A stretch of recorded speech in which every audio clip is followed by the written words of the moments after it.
আসসালামু আলাইকুম। ওয়ালাইকুম সালাম। চাচা ভালো আছেন? হ্যাঁ বাবা, ভালোই আছি। চাচা কি রোজা রাখছেন নাকি? হ্যাঁ আলহামদুলিল্লাহ, রোজা রাখিছি তো। এই যে এই রোদের মধ্যে গরমের মধ্যে যে জমিতে কীটনাশক ওষুধ ছিটাচ্ছেন, এই রোজা রাখে কি একটু কষ্ট হচ্ছে না? কষ্ট তো একটু হয়। এই রোদ কি মানে রোদের তাপমাত্রা তো মনে হচ্ছে একটু ভালোই নাকি পড়ছে? হ্যাঁ, রোদের তাপমাত্রা একটু আগের চেয়ে একটু ভালোই তাপমাত্রা পড়ছে, তো একটু মনে হয় কষ্ট হচ্ছে না? কষ্ট তো একটু হচ্ছেই।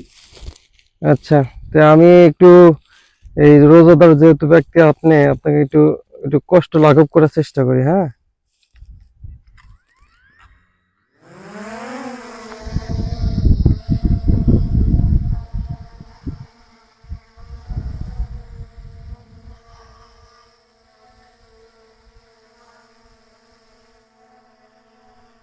খুব সুন্দর বাতাস।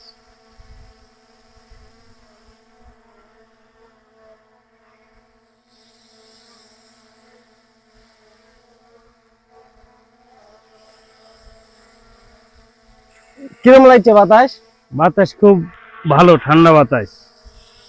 শান্তি লাগছে, আরাম লাগছে? হ্যাঁ, আরাম লাগছে। যাই, আলহামদুলিল্লাহ। তাহলে চাচা ডোনের বাতাস কিরম লাগলো কোন? ধনে বাতাস খুব ভালো, ভালো লাগছে? ঠান্ডা ঠান্ডা বাতাস। যাই, রোজার রাইখা যে একটু বাতাস দিতে পারলাম, একটু শান্তি তো পাইছেন, একটু আরাম তো পাইছেন নাকি? হ্যাঁ অবশ্যই। যাই, আলহামদুলিল্লাহ, আল্লাহর কাছে শুকরিয়া।